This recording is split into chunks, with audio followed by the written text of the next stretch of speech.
Hey everyone, and welcome to this deep dive where we're going to get into something I think is really fascinating, emotional lability in adults, autistic adults. Okay. Um, and we're drawing from this blog post called Adult Autism and Emotional Lability, Right. Navigating the Stormy Seas of Emotion. And let me tell you, the insights in here are really eye-opening. We're focusing on the emotional side of autism and how even like the smallest things can sometimes set off these like really big feelings. That's right. I mean, autism is a broad spectrum, of course, but many adults on the spectrum experience these really intense Yeah. and often unpredictable shifts in their emotions. Yeah. And that's what we're talking about when we say emotional ability. Yeah, the blog author uses this really powerful image of navigating a stormy sea of Oh, emotions. They wow. describe it as this like slow buildup, like a Yeah. pot simmering on the stove that eventually just boils over. I'm curious, like, can you give us a clearer picture of what emotional ability actually looks like in day-to-day life? So imagine you're going about your day feeling relatively calm, and then suddenly something seemingly minor happens, Okay. like a loud noise, a change in plans, an unexpected social interaction. Now, for someone with emotional lability, this could trigger a rapid and intense shift in their emotional state. Oh, wow. They might go from feeling calm to feeling incredibly anxious, overwhelmed, or even angry in Yeah. a very short span of time. So it's not just about like being a little more sensitive. It's about these like really intense emotional responses that Right. can be tough to like Yeah, control. exactly. And what's interesting is that it's often not just the speed of these emotional shifts, but the intensity as well. It's Mm-hmm. like the volume knob on their emotions is turned way up, which can make even minor triggers Yeah. feel completely overwhelming. That makes me think about the impact this could have on relationships Mhm. and just everyday life. You're absolutely right to bring that up. Unmanaged emotional ability can definitely make things difficult in Yeah, personal and professional settings. for sure. It can lead to misunderstandings, strained relationships, and even difficulty holding down a job. Wow, I hadn't really fully considered that aspect of it. But before we jump ahead, Sure. can you sort of unpack some of the reasons why autistic adults might be more susceptible to emotional lability? Of course, Yeah. there are several key factors, and they often work in tandem. One of the primary factors is sensory processing differences. Okay. Many autistic individuals experience the world in a much more intense way Got it. than neurotypical individuals do. Sounds, lights, textures, even smells can be overwhelming. Yeah. And this can lead to sensory overload, Mm. which can quickly trigger Wow. intense emotions. So it's not just about being sensitive then. It's almost like their senses are in overdrive, You're right. making it difficult to like filter things out. That's a great way to put it. And this ties into another key factor, Okay. emotional regulation. Right. Everyone experiences emotions, but we have different abilities to regulate them. Yeah. Imagine your emotions are like a car and you're trying to control the speed. For autistic adults, it can be much harder to hit the brakes Mm-hmm. when those emotions start to accelerate, making the shifts feel sudden and extreme. So they might even know logically that they shouldn't be as upset as they feel, Right, but their brain and body aren't quite on the same page. precisely. And this can be incredibly frustrating, both for the person experiencing it and for the people around them. Yeah, I bet. So sensory processing and emotional regulation are two major pieces of the puzzle. Right. Are there any other factors that contribute to emotional ability in autistic adults? Yes, absolutely. Social anxiety and stress are major players here. Got it. Social situations can be incredibly challenging for many autistic people. Hmm. Imagine navigating a world filled with unspoken social rules Okay. and unpredictable interactions. It can be overwhelming and lead to a constant state of stress and anxiety, Right. which in turn can contribute to emotional volatility. Think of it like a pot simmering on the stove. Yeah. As social stress builds, the pot gets hotter and eventually it boils over. That analogy really paints a vivid picture. It makes you realize how interconnected everything is. Hmm. And I imagine that executive function challenges also play a role. You're right. Executive function refers to those mental skills we use for planning, organization, time management, and problem solving. Okay.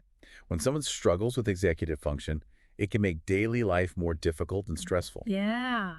Imagine trying to cook a meal while simultaneously keeping track of the laundry and answering emails. For someone with executive function challenges, Oh, gosh. this kind of multitasking can be incredibly overwhelming. It makes sense that those added layers of stress could contribute to emotional lability, especially when combined with those other factors we've discussed. Exactly. It's like a perfect storm of factors that come together to make emotional regulation that much more difficult. So we've laid out a pretty clear picture of what emotional lability is Yeah. and why it might be particularly challenging for autistic adults. But knowing all of this might leave some listeners feeling overwhelmed.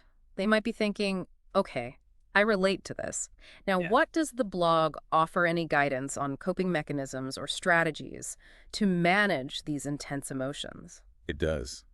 Thankfully, there are quite a few things that can help, and the blog lays out some really practical and actionable strategies. Well, this is where things get really interesting. Let's dive into those strategies in part 2 of this deep dive. Yeah. So we talked about like what emotional lability is and why it happens, but now I'm really curious about the how. Like, how can someone who experiences this start to gain more control over their emotions? Well, the first step, and I really can't emphasize this enough, is self-awareness. Yeah, You can't fight an enemy. You can't see. makes sense. You have to know what you're dealing with before you can start to like Right. manage it. Precisely. Start paying close attention to your emotional patterns. What specific situations or sensory experiences tend to trigger those intense reactions? Okay. What are the early warning signs that your emotions are starting to escalate? Once you start recognizing those patterns, you can begin to anticipate those situations Mm-hmm. and maybe even find ways to avoid them or prepare yourself better. Yeah, it's like having that internal warning system go off and knowing, okay, I need to take a step back. I Right. need to do something to help myself before things get out of control. Exactly. And speaking of doing something, the blog also suggests a strategy called emotional labeling, Okay. which sounds deceptively simple, but it can be really powerful. I've heard of this. Isn't it the idea of actually naming your emotions as you're feeling them? That's exactly it. Instead of just feeling overwhelmed by a wave of anxiety, you might say to yourself, okay, right now I'm feeling anxious. Right. By putting a name to that feeling, Mm. you create a little distance between yourself and the emotion. So instead of being swept away by the wave, you're kind of writing it out on a surfboard. That's a great analogy. Just speak. It's almost like you're taming that emotion with words, Yeah. which can help make it feel less scary and overwhelming. That's so interesting. So you're starting to recognize your triggers. Right. You're naming your emotions, and then what are some of those like in the moment strategies for calming your nervous system when things start to feel really out of control? Well, the blog mentions some tried and true relaxation techniques like deep breathing exercises or progressive muscle relaxation. These can be really helpful because they directly target your physical state, Yeah. which is so closely linked to your emotional state. Right. It's that mind-body connection. When you calm your body down, your mind often follows suit. I've also heard that mindfulness exercises can be helpful. They can be. Mindfulness is all about bringing your attention to the present moment without judgment. Right. And there are so many simple ways to practice mindfulness, Yeah. like focusing on your breath, paying attention to the sensations in your body, or even just noticing the sights and sounds around you. And of course, there are those sensory regulation strategies we talked about earlier. Uh-huh. It seems like finding ways to manage sensory overload could be a big part of managing emotional ability. Absolutely. Yeah. If you know that certain sensory experiences tend to trigger those intense emotions, Mm. it's essential to figure out what helps you feel grounded and centered. Okay. It might be deep pressure, like a weighted blanket or a tight hug. Yeah. Some people find solace in listening to calming music or white noise. Mm-hmm.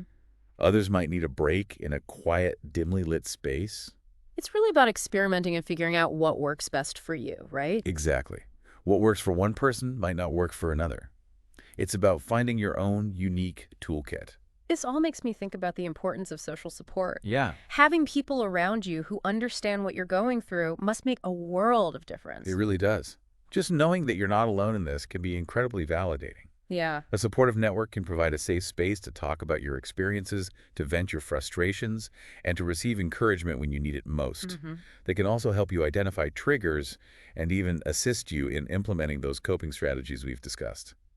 It sounds like finding the right kind of support is crucial. It is. But of course, not everyone has that naturally built into their lives.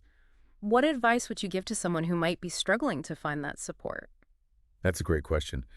There are so many resources available, even if you don't have a strong support system in place. Okay. Online communities, support groups, and therapists who specialize in autism can provide invaluable support and guidance. Right. And don't underestimate the power of self-advocacy. Yeah. You know yourself best. If you're struggling, don't be afraid to reach out for help and to advocate for your needs.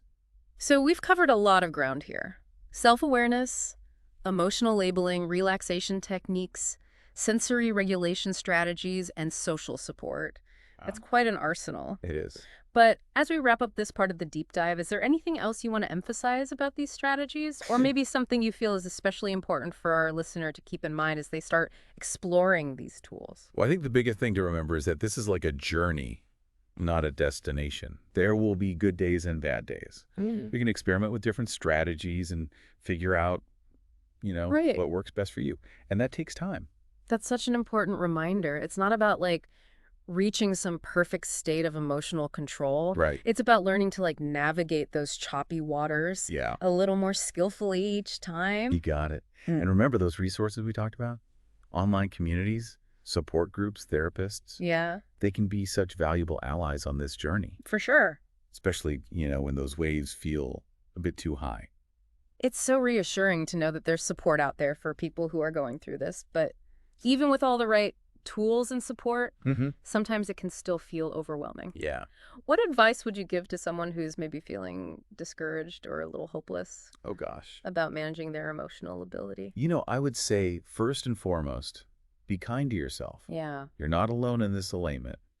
Emotional ability is a very real and often challenging aspect of the autistic experience. But it's not something you have to face in isolation, and it doesn't define you. That's so important. It's easy to get caught up in those negative thoughts and start feeling like Right. you're somehow broken or flawed or something. And that's simply not true.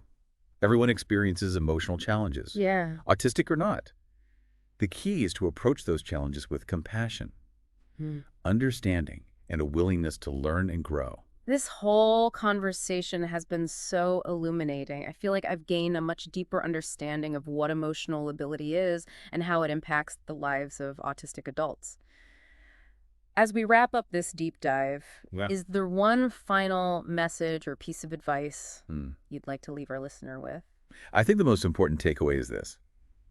You are not defined by your emotions. Mm. You are capable. You are resilient. And you have the power to create a life that honors your unique neurodiversity. Beautifully said. And remember, knowledge is power. By understanding emotional ability, we can start to break down those stigmas and create a more supportive and inclusive world for autistic individuals. Thanks for joining us for this deep dive into emotional ability in autistic adults. Until next time, keep exploring, keep learning, and keep diving deep.